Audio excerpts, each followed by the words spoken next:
राधे राधे। आपका दिन मंगलमय हो। आज हम जानेंगे कार्तिक मास महात्म्य का 19वां अध्याय, पीपल पतवारी की कथा और माता तुलसी की कथा।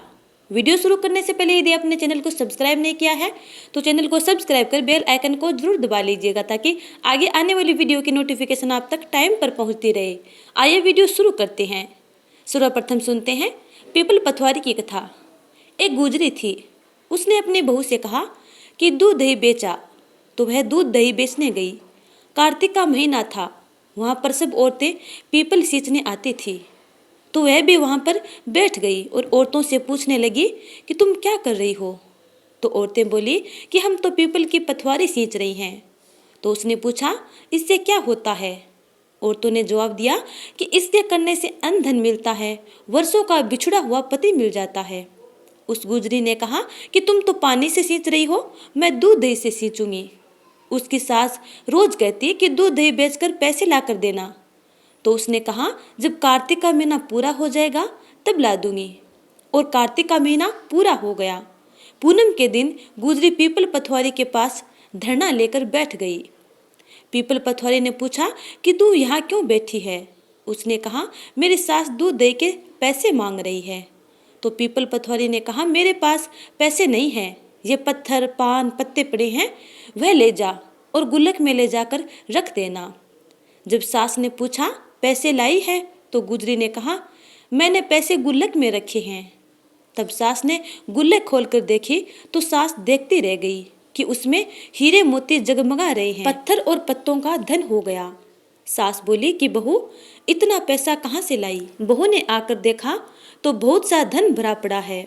तब गुजरी ने कहा, सासू जी, मैंने 1 महीना दूध दही से पीपल की पतवारी सींची थी और मैंने उससे धन मांगा था, तो उसने मुझे पत्थर डंडे पत्ते दिए थे, जो मैंने गुल्लक में आके रख दिए, वे ही हीरे मोती हो गए।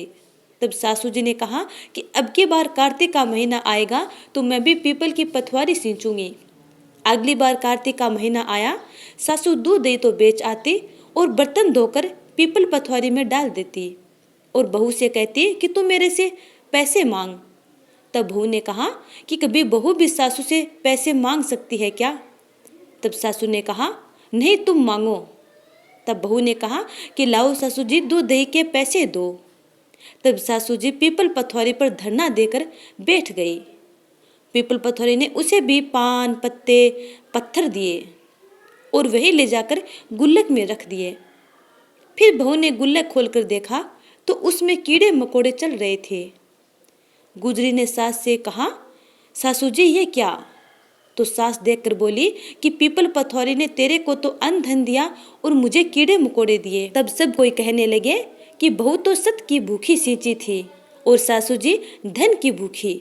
हे पीपल पतवारी माता, जैसे बहू की मन इच्छा पूर्ण की, वैसे ही अपने सब भक्तों की मन इच्छा पूर्ण करना। जैसा सासू जी के साथ किया वैसा किसी के साथ मत करना। आप सुनते हैं माता तुलसी की कथा। कार्तिक के महीने में सब औरतें तुलसी माता को सींचने जाती।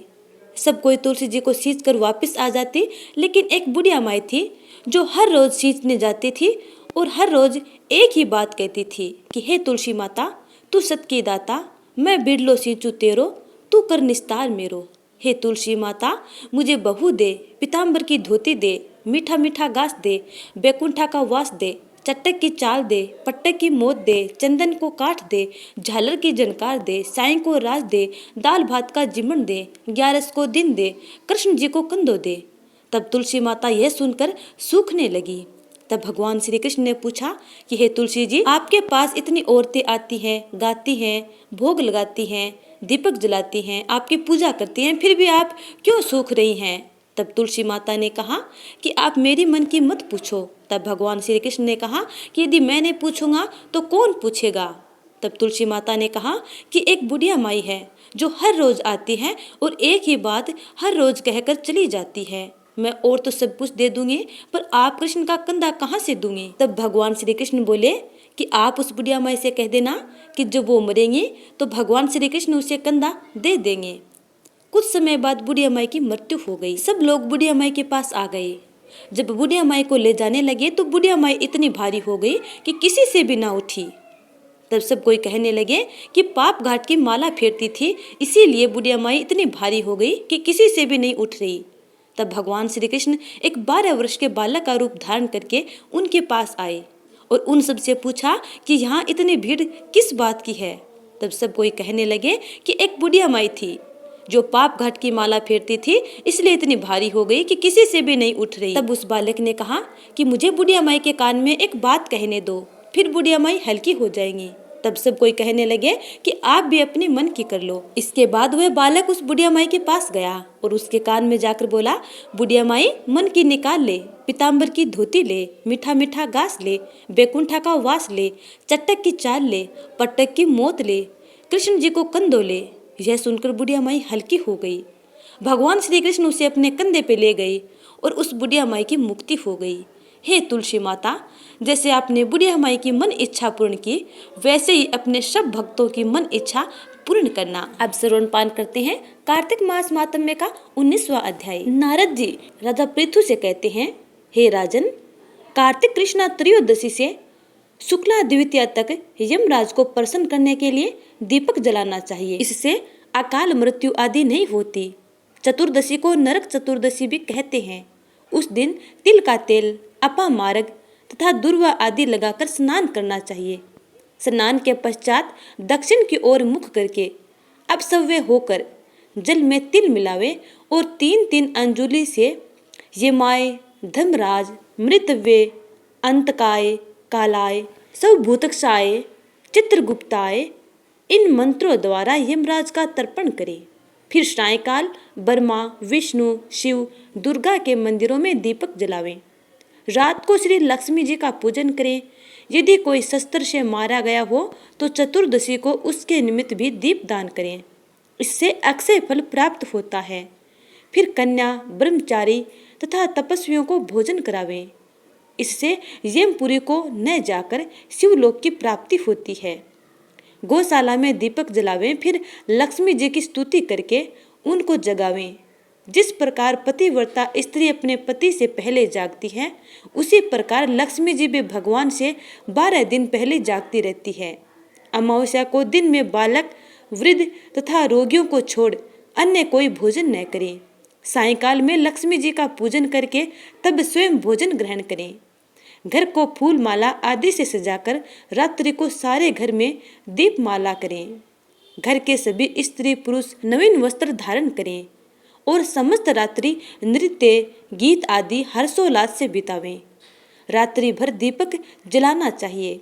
उस रात्रि को लक्ष्मी जी सब घरों में घूमती है तथा जो घर अधिक सुंदर तथा रमणीक होता है उसमें बहुत दिनों तक निवास करती हैं। एक प्रहर रात्रि शेष रहने पर घर का रूप कूड़ा करकट, सूप या पुराने पंखे पर रखकर बाहर फेंक देना चाहिए। ऐसा करने से वह घर धन धान्य से पूर्ण रहता है। दूसरे दिन गोवर्धन बनाकर बंधु बांधुओं सहित पूजन करके ब्राह्मणों को भोजन करावें। स्वयं भी नवीन अन्न का भोजन करें। भगवान श्री कृष्ण ने इंद्र का मान मर्दन करके गोवर्धन पर्वत का पूजन इसी दिन किया था।